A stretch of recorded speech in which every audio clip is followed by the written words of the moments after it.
Welcome to Gecko Music, a COVID-19 success story. Hello ladies and gentlemen, my name is Paul Raftery and I'm a director with Projects RH based in Sydney, and today I'm joined by Carlos Nguemba of Gecko Music Academy, where he's the principal and director, education manager and chief tutor. He manages the orchestra. He is a distinguished composer and arranger. Prior to his turning to teaching, he was an accomplished performer. Today we wish to share some of Carlos's amazing music story, but most importantly his business transformation as a response to COVID-19. He is a modern entrepreneur, and I am excited to have him here today. I've known Carlos for a few years, and he is the type of man that sees the glass as half full. This led him to create the Gecko Online Music Academy. By way of background, Carlos brings 30 years experience in performing, teaching and lecturing in music. He has written the tuition methods for guitar and ukulele exclusively for the Gecko Music Academy. He has lectured in tertiary institutions in Australia and overseas. He teaches music pedagogy for children. He is teaching music in Latin America in classrooms as presented to education conferences. He has worked in Australia, Asia and in Latin America. His life is so spectacular, he has had a 4-part documentary series made about his life entitled Viva. He is well known for his works on television in Australia and overseas. He is featured in the ABC Kids TV show La La Adventures. He has PhD studies in music composition from the Sydney Conservatorium of Music and is currently undertaking a Masters of Teaching postgraduate degree at Charles Sturt University. Carlos, your life has been filled with music and you have a passion for it. When COVID-19 hit, you had a small business with a mix of full-time and part-time staff. Suddenly, face-to-face teaching stopped, and you came up with an amazing response, which is now not just Australian but international. You turned working from home into an international business, and I admire what you did. Welcome. Thank you, Paul. Thank you very much. It's very nice to be here with you today. So, Carlos, could you give us a brief overview of Gecko Music's early history? Sure. So, I've been a performer. I was a performer, and I still am, for a very long time. When I arrived in Australia in 1987, very quickly I was engaged to perform music, touring around Australia, doing educational concerts, and that gave me an insight into the state of music education in Australia, and also an insight into the inner workings of how music and education and performance actually works, how they network each other. I was very fortunate to work for straight away for Australia's biggest presenter of music in classical music as well as educational concerts in schools, the Musica Viva in Schools program, and touring throughout Australia and then in Asia as well as cultural ambassadors for Australia. We were able to go to universities, primary schools, secondary schools, schools for disadvantaged kids, both socially and physically. We were able to visit remote Aboriginal communities where children spoke 4, 5, 6 languages, and their 6th language was English. I had an amazing experience as a performer for the first, I'd say for about the first 20 years of my life here in Australia, and it was a wonderful experience, a wonderful learning experience as well, and an opportunity to get to know this country from the inside out, really. Then about 15 years ago, I started working as a music teacher in a school, and parents kept asking me if I could teach their children the guitar, and because the guitar is the instrument that I would use in the classroom to play. And in the beginning, I reluctantly said yes, okay, and I started teaching a group of 6 kids, which within a month turned into 15 kids, and then within a year there were 60 kids learning guitar from me after school in my own studio. And so then that actually was how Gecko started as a very informal business, because my main activity was being a teacher at school during the day, and also touring and performing at the same time. So I would take either tours during school holidays, or I would take time off school to go and tour with my band through Musica Viva. And then about 8 years ago, I decided, because of the number of kids that were coming through the academy and the amount of interest, we were only teaching guitar and ukulele. I decided to make it into a formal business. So I registered, I found a name for the academy. I registered that name, and I did all the things you have to do to set up a business, having already had the client base for the academy. And that actually became very, very successful very quickly. And 3 years ago, or not 3 years ago, we expanded to teach more instruments. So we started teaching the saxophone, the clarinet, and the brass instruments as well. Today, the Gecko Music, or maybe I should go back to the beginning of this year, the Gecko Music Academy was teaching all brass instruments, all woodwind instruments. The only instruments we were not teaching was drums and keyboards, but we were teaching everything else. And the guitar and the ukulele program were our strongest programs. I wrote the books that the children learn with, and then COVID hit in March. But before that, it was a normal face-to-face academy that children would go to. Parents would drive their children to the various locations. We would be renting rooms in different community centers to put the academy on every day, and that was kind of that is what we were doing at the time. The reason why I decided to, and this is a key thing about what we do, the reason I decided to write the books that we teach with, the guitar and the ukulele books, is because once my student base grew from 6 to 60 within the year, I actually had to find a book that already had the lessons organized for me to teach in a sequential way.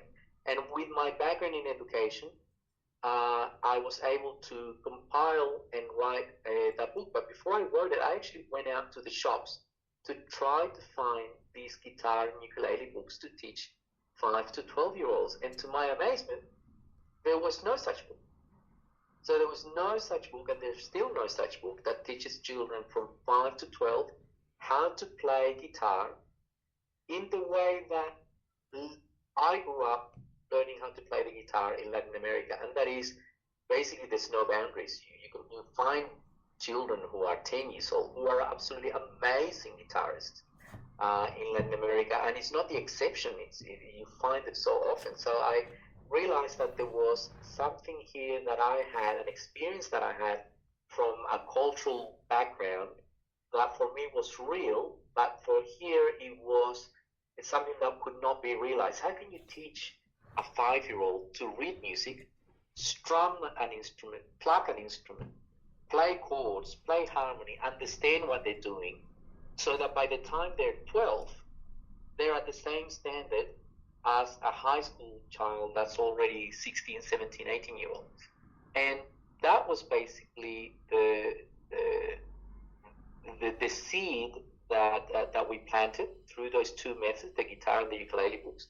that now, 6, 7, 8 years later, we have children that successfully audition for high school programs. We have children who sit the Australian Music Examination for exams that are the highest exams you can sit in Australia for any instrument, and they're scoring top marks, and the children are being asked, who is your teacher? That piece of music you're playing, who wrote it? Oh, my teacher wrote it. Things that are not common in the scene, in the Australian music education scene. So it is something that I'm very proud, but I'm also very happy to have been able to make it a reality. And as I say to the parents many times, I am so happy that I'm able to share the magic of music with children that are so young that it's not hard to connect with them at that imaginary level. Yeah. So Carlos, COVID-19 came and your wonderful method of teaching was broken forever. And suddenly you turned to technology to solve it and bring it back again. Yeah, that was a very, very interesting 2 weeks at the end of March. I think it's one of those things that I will remember, and I'm sure everyone will remember here in Australia forever. It's the 2 weeks when there was suddenly a lockdown, something that no one had ever experienced. I had experienced curfews in Chile, in Latin America. Here we had never experienced being locked in the house for weeks on end. And what that did to our business was something, now looking back on it, I can kind of have a smile on my face. Before COVID hit, it was interesting because for a couple of years before COVID hit, I had not many parents, but a few parents come from time to time and ask me if I would teach their children online. And my first reaction would be, how would you do that? How would you do that? How can I get in front of a computer, your child in front of a computer? How can I communicate all this technique through the screen? So after 2 years of saying, no, I don't do that, no, I don't do that, suddenly COVID hits, this pandemic hits. I'm not allowed to open up my business. I don't know what's going to happen, and I have no income because that was my full-time job. I had finished. I had stopped teaching in a school because this actually the academy grew so big that I actually had to dedicate my full time to it. And then at the end of March, suddenly my business stops because of government regulations, because we all had to go into lockdown, and I basically had no more income. So I didn't know what to do. And one day my partner said to me, I read something called Zoom, and literally my response was, what is Zoom? What is Zoom? And we started exploring it. We actually converted our living room into almost like a TV studio, trying to work out, how do you do this? How do you do this? In the meantime, I had parents calling me saying, Carlos, what's happening with the lessons? And within the space of about 4 or 5 days, I had a solution. I called all the parents and I said, listen, in 7 days, on a Monday, we're going to have 1 month of free lessons on Zoom.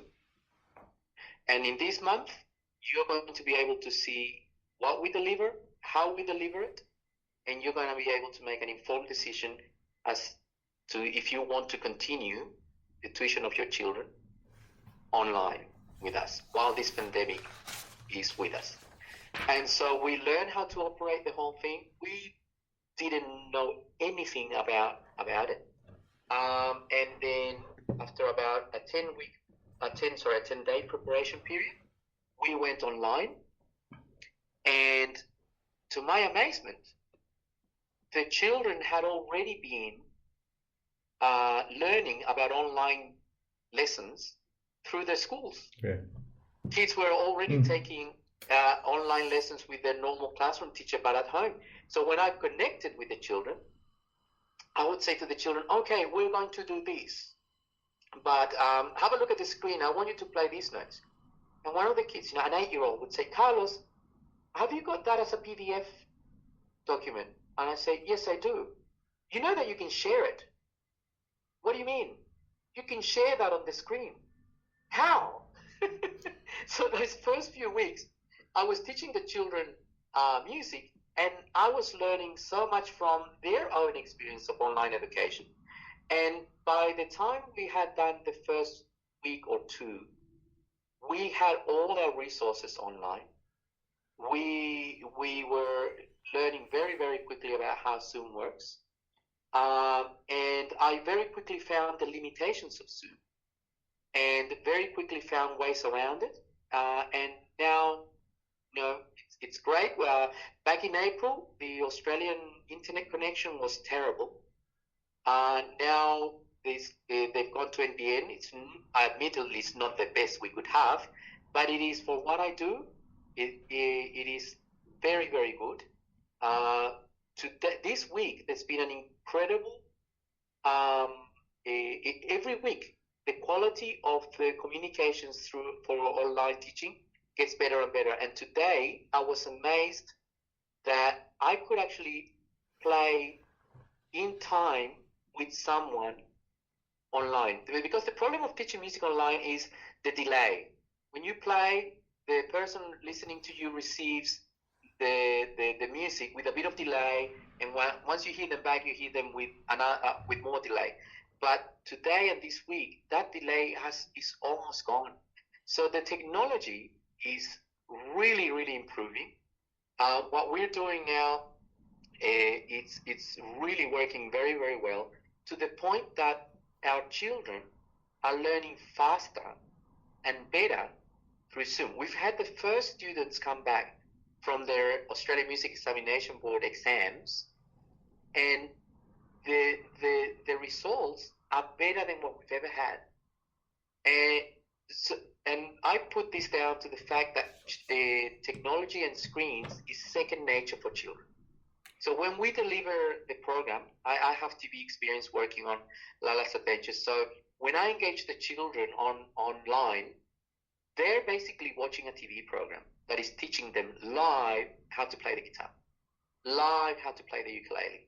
And the teachers that I engaged, I make sure that that is the way they deliver their lessons.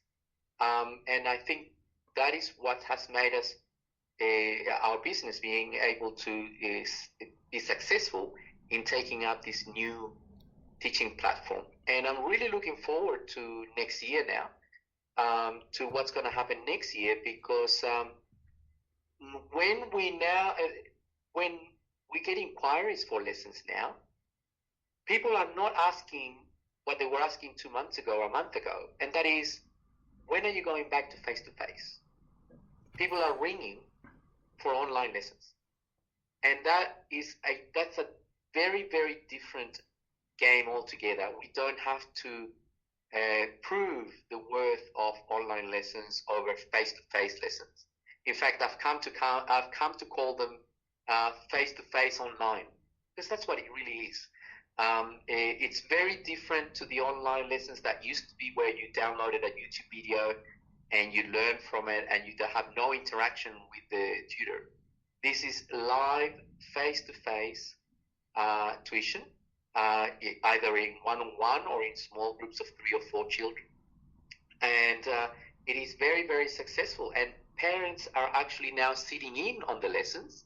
Sometimes off camera, I can hear a guitar or a ukulele, and I know that the parent is also learning with the child, which is I totally encourage, because I think this is a social. I come from Latin America, and music is a social thing. It is not this individual thing that you learn so that you can get on a stage or you can go and do an exam. Music in Latin America, when you learn an instrument, is because you want to share it with your friends. You want to share it with an audience, and so that is what the ethos that we're trying to put across, and I think very successfully so far. Part of your business transformation, however, has been you've also gone international. And I think that's the great success story, part two, because you're now selling in Germany. Well, we are now advertising all over the world through social media platforms. And it is something that we just started a month ago. And there was immediate take-up. So we've gone from basically teaching our students in a very small area in Sydney, where our academy was physically based, to now being online. And we get inquiries from Queensland, from Adelaide, from Europe, from Asia, from the Americas, from Canada, and I am so confident about what we do that we offer a free trial lesson with no obligation to sign up. And I would say that the people that after a free trial lesson, the amount of people that sign up is up in the 95%. And when they don't sign up, it's because other commitments that they have, but it's not because of what we deliver or the programs we deliver. In fact, they always say, "Oh, look, let me just work out a time when I can do this." But we have about a 95% success rate after a free lesson, people signing up. Fantastic. So it's a really true success story, and I'm very pleased for you. Thank you, and I really, I really enjoy sharing this experience with you and your audience, because this pandemic, COVID, has hit every human being in the planet, and it has affected everybody, and it's turned our worlds upside down. And for those of us that make a living out of the fruits of our own labor and our own entrepreneurship, our own initiatives, the pandemic was basically not just a virus that affected us physically or could affect us physically. It affected us at the very core of our existence. Our ability to house ourselves, our ability to eat from one day to the next, our ability to pay bills, our ability to look after our families and after our loved ones was suddenly taken away from us. And we had to, I experienced moments of great fear back in March, great fear of not knowing what to do. And it went from fear to hope to let's get on with it to this is actually working out better than before. And to the point now that is, I've had a tutor this week contact me saying, "Carlos, I would like to work for you and bring my students to your academy." That's fantastic. They've got their own private studio, but they actually took some lessons in electronic music with us. And they were so impressed with our delivery and with our professionalism, because we also teach adults, that this tutor this week contacted me and said, "Carlos, I have my own studio. I'm really impressed with what you do online, and I would like to come over and work for you and move my students to online teaching, because it actually does work better." So, I'm really grateful for the opportunity to share my story, and hopefully there is some element of what we did that might inspire people who feel that they are in a very difficult situation to look at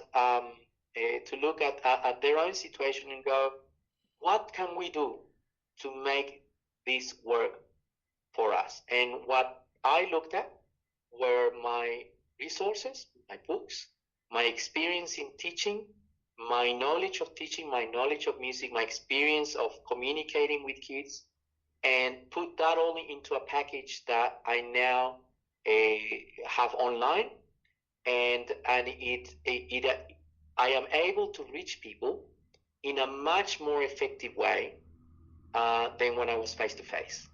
Because as I say to the parents, when you've got someone on the screen, literally you're in their face, you're in their face, and when you're wearing headphones, you're in their minds. And if you can communicate your ideas effectively, then you create a connection. And with music, you create this wonderful connection where you are sharing these beautiful skills, this beautiful art form that is a gift for life. And I just feel so blessed to be able to do that, to every day give my students and their families a little gift, a gift of music, a gift that is there for life. That's wonderful, Carlos, and thank you. Ladies and gentlemen, if you'd like to hear or see more about Gecko Music, it's GEKO, please look at the Facebook page or type into your friendly browser Gecko Online Music Academy and everything will come up for you. Carlos, thank you very much for the insight into the transformation process your business went through today and for your time. Thank you very much, Paul. Lovely to talk to you, and hello and goodbye to your audience. Lovely to talk to you too. My name is Paul Raftery. I'm a director with Projects RH in Sydney, and today I've had with me Carlos Reniebel of Gecko Music based in Sydney. Ladies and gentlemen, goodbye for now.